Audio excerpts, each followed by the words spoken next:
Hello everyone, আসসালামু আলাইকুম। কেমন আছেন সবাই? আশা করছি সবাই আল্লাহর রহমতে ভালো আছেন। আমিও আপনাদের দোয়ায় আল্লাহর রহমতে ভালো আছি। Welcome back to my channel Pushpi's lifestyle and cooking. আমি পুষ্পি আপনাদের সাথে আবারও হাজির হয়েছি আরও নতুন একটি রেসিপি নিয়ে। আজকে আমি হাজির হয়েছি আপনাদের সাথে ইলিশ পোলাও রেসিপি শেয়ার করার জন্য। অনেক দিন হয়েছে আপনাদের সাথে তেমন কোনো রেসিপি ভিডিও শেয়ার করতে পারছি না। বাচ্চা নিয়ে একা একা ব্যস্ততার মধ্যে ভিডিও করা এবং ভিডিও এডিট করার সময় পাচ্ছি না। অনেক ভিডিওই আমার ফোনে রয়ে গিয়েছে, কিন্তু এটাকে এডিট করার মতন সময় আমার হচ্ছে না।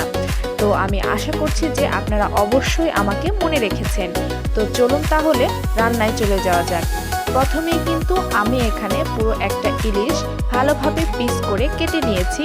শুধু মাথাটা বাদ দিয়ে আমি প্রত্যেকটা পিস খুব ভালোভাবে পরিষ্কার করে ধুয়ে নিয়ে নিয়েছি এবং এখানে আমি অ্যাড করেছি সব ধরনের গুঁড়া মশলা, মরিচের গুঁড়ো, হলুদের গুঁড়ো, ধনিয়া গুঁড়ো, জিরা গুঁড়ো এবং এখানে পেঁয়াজ বাটা এবং কাঁচামরিচ বাটা আমি বেটে অ্যাড করেছি এবং অ্যাড করেছি টক দই। আপনারা খুব ভালোভাবে এগুলোকে হাত দিয়ে মিশিয়ে নেবেন।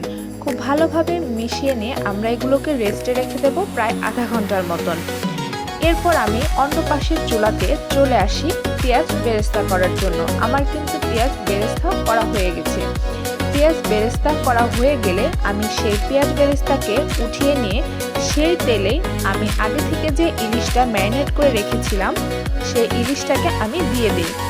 এরপর খুব ভালোভাবে আলতো আলতো করে ইলিশটাকে আমরা উল্টিয়ে দেব, কারণ ইলিশ কিন্তু খুবই নরম হয়।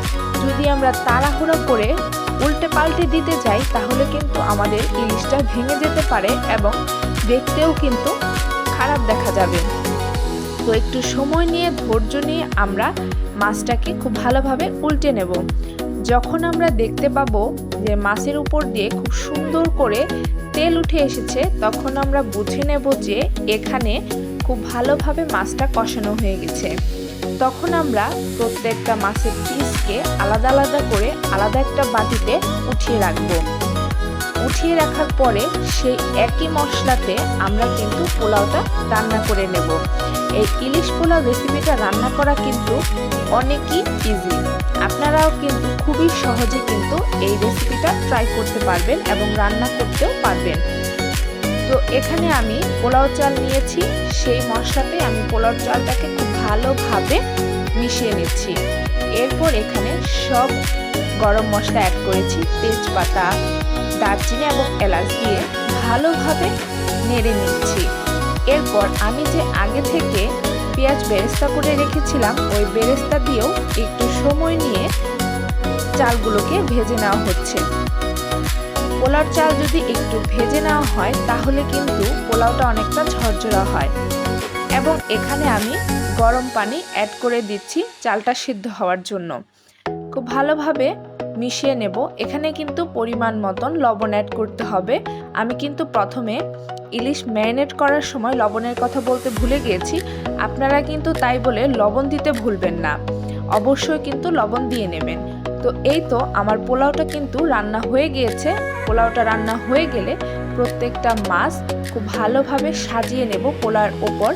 এরপর কিছুটা পেঁয়াজ বেরেস্তা দিয়ে আমরা ঢাকনা দিয়ে ঢেকে দেব প্রায় 10 থেকে 15 মিনিটের মতন। তাহলে কিন্তু এই পোলাওর মধ্যে ইলিশের গন্ধটা ঢুকে যাবে। এবং 10 থেকে 15 মিনিট দমে রাখার পর আমরা চলে এসেছি ফাইনাল লুক দেখার জন্য। দেখতেই তো পাচ্ছেন কতটা লোভনীয় লাগছে। আশা করছি আপনাদের কাছে আমার ভিডিওটি অবশ্যই ভালো লাগবে। আপনারাও কিন্তু খুবই সহজেই ইলিশ পোলাও রেসিপিটা ট্রাই করে দেখতে পারেন। আমি কিন্তু খুবই অল্প উপকরণ দিয়ে রান্নাটা করেছি। চাইলে কিন্তু আপনারা এখানে কিন্তু ঘিও ব্যবহার করতে পারেন, তাহলে কিন্তু গন্ধটা আরও বেশি বের হবে। আমার হাতের কাছে ছিল না তাই আমি দিতে পারিনি। তো এখন হচ্ছে পরিবেশন করার পালা। প্রথমেই কিন্তু আমি আমার হাজবেন্ডকে দিয়ে ট্রাই করাচ্ছি কেমন হয়েছে। সে কিন্তু খাবারটা টেস্ট করে আমার অনেক অনেক প্রশংসা করেছে, কারণ আজকেই আমি প্রথম এই ইলিশ পোলাওটা ট্রাই করেছিলাম। তো আশা করছি আপনাদের কাছে আমার ভিডিওটি ভালো লাগবে। সবাই ভালো থাকবেন, সুস্থ থাকবেন। আল্লাহ হাফেজ।